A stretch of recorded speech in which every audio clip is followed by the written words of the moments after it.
What is going on, investors? Hopefully, guys are doing well out there. Time to pick up the story of Shopify after the company reported their Q3 earnings. We'll get into the numbers. We'll take a look at the revenue. We'll take a look at the profits, the cash flows, the balance sheet. This company is still not making money, and so we'll see if there's any progress there, any hope there. They made a pretty large acquisition over the last quarter, and that closed, and we'll see evidence of that when we get to cash flow. It's an interesting business, and if it works out, well, they're going to have to invest boatloads of money. We're talking about billions of dollars into that. So there's kind of a good side and a bad side to that acquisition. And then we'll come over here and look at this from a technical perspective. It has just been a beautiful technical pattern and setup. Now, obviously, if you bought this stock much higher, it has not been beautiful. But if you've been on the sidelines on this one, look, it has created some opportunities to either trade it or maybe set up kind of a longer position if you believe in the longer term story with Shopify. Now, look, over the last year, stocks down ginormous amounts, down 76% year to date,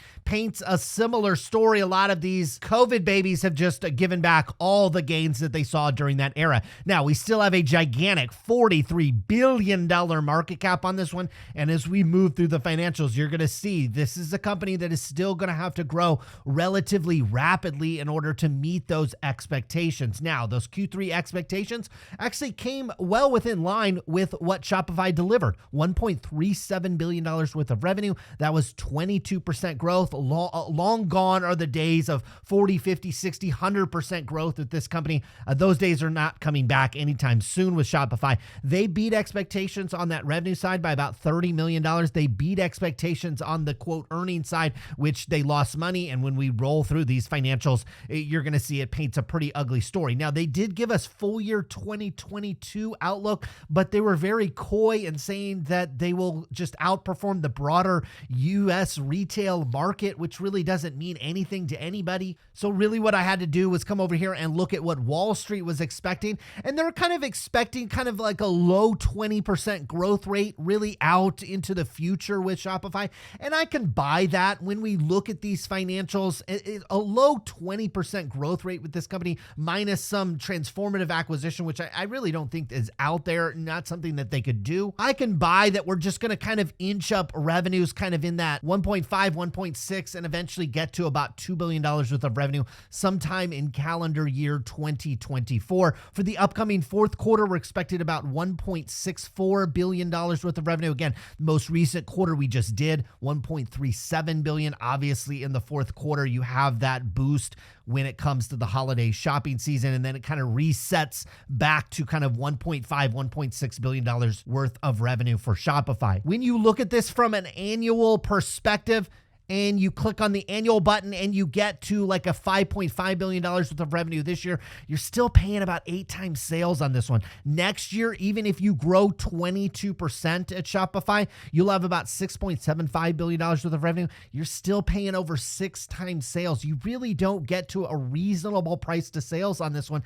until they nearly triple their business in about 3 to 4 years. So if you're willing to wait that long, sure, the valuation that you're buying in today makes a little bit of sense, but you're going to have to hold on for likely no earnings, at least for the next year or so. I would guess these earnings estimates for profits sometime in 24 and 25, I still don't get that with Shopify. Now, they made a pretty nice acquisition in terms of its size over the last quarter. This was announced in May, and it looks like it closed. It was about a $2.1 billion deal for the company. We'll see from a cash flow perspective, it was actually a little bit less of that net cash. This is a global logistics provider, essentially a pick, pack, and shipper, a fulfillment center for e-commerce sellers on eBay, on Instagram, on Shopify, obviously, Facebook Marketplace, Walmart. It's essentially an alternative to Amazon. You can send your goods to Deliverr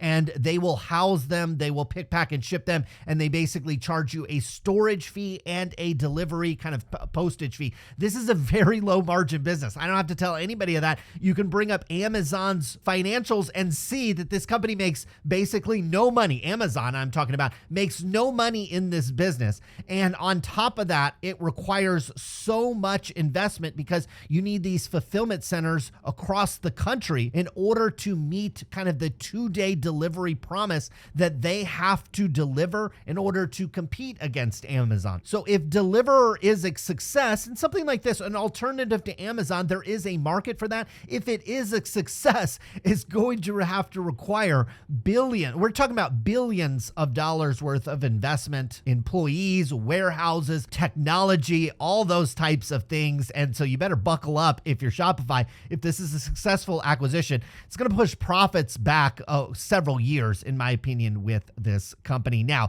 let's come over to the Q3 results. We had those revenues at $1.37 billion. Last year, we were at $1.12 billion. So just kind of incremental growth on that revenue side. Again, the explosive revenue growth days are over, but what continues to grow over at this company are their cost of those revenues. From a percentage basis, you are seeing a little bit of compression in those margins. On your operating expenses side, you're seeing those skyrocket. On the sales and marketing, went from $237 all the way up to $302 million.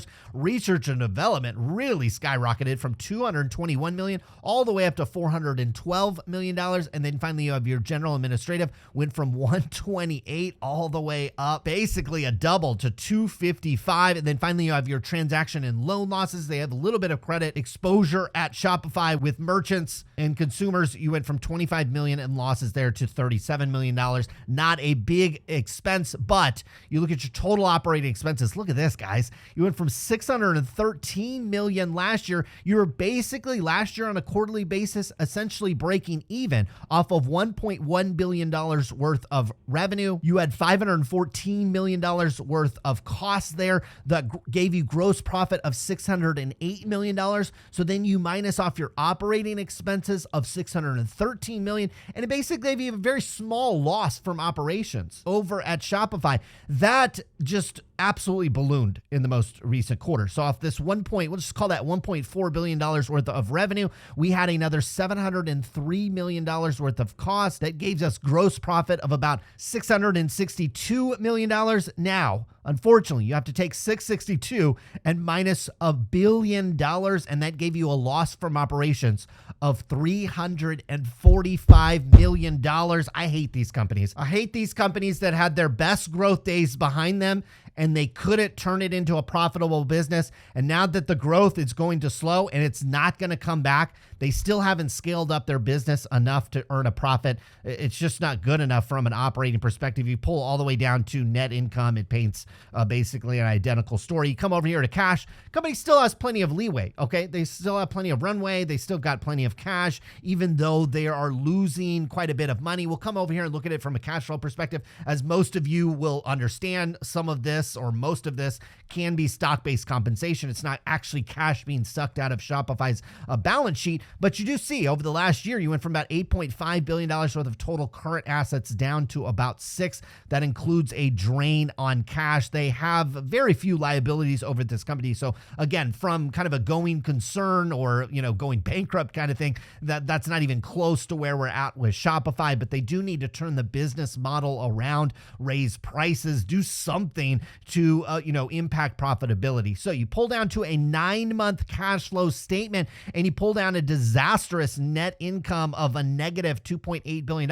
Last year, we were positive $3.2 billion, but it was not by running the business. I believe they divested it in an Affirm investment. They were an early investor, I believe, in Affirm. I'm going off the top of my head, so if I'm making a mistake on this, my fault. But they had a net gain on an investment, and I believe it was in Affirm. This year, you're actually losing $2.5 billion on some investments, including a net loss of $2.8 billion. You do get to add this back in. You do get to add back in generous stock-based compensation of $407 million over at Shopify. Last year, it was just $232, although, again, the stock was 70% higher this time last year. So dollar for dollar, it's about the same, but obviously more shares of Shopify going out the door as the stock continues to go down. You get to add back in all the add backs and subtractions, and you get the net cash just by operating Shopify's business, and it's a negative $391 million. Okay. Even after stock-based compensation, after all the generous things that they allow you to add back in from an accounting perspective, you're still losing over $100 million, close to actually probably $130 million every quarter, every 3 months. You're losing about $130 million running this business. Last year, you're actually profitable to the tune of $243 million. Here's that acquisition of the company of about $1.75 billion. So I tell you what, when you lose $391 million running your business and then you do an acquisition of $1.7 billion and you don't really raise a lot of money on top of that, you burn through about $1.1 billion worth of cash over the last 9 months at Shopify. From a fundamental perspective, there is basically no argument here. They have negative cash flows, negative profits. They have negative cash running through their balance sheet now. Their growth rate is not high enough from kind of just a mid to low 20%. It is not fast enough to make up for these losses. This company is going to lose money for the foreseeable future. And it's reflected in the stock chart as investors just completely run out of patience with these stocks over the last year. Now, it has pulled back into a sideways consolidation area between about $30 and up to about $41 per share. Currently, we're in the middle of this range. There actually is a little bit of support resistance where the stock is right now at about $34. If this stock is able to kind of peek its head over there the next couple of days, put some green candles up, well, this one absolutely could get back up to about $40 per share. That's where I would be looking to take a profit if you were buying this stock back in $29, $30, $25 per share. I would take profits at least on a certain portion of the investment, if not all of it, if you got to about $40 per share in short order on Shopify. Gotta take profit on these money-losing stocks that don't have the runway to like next year or the following year to a really reasonable valuation and significant profits. It's just not going to be there with this company. And on top of that, they're pivoting into a business model, which I actually like. I like this business model, but it's extraordinarily low margin and extraordinarily capital intensive from an investment perspective.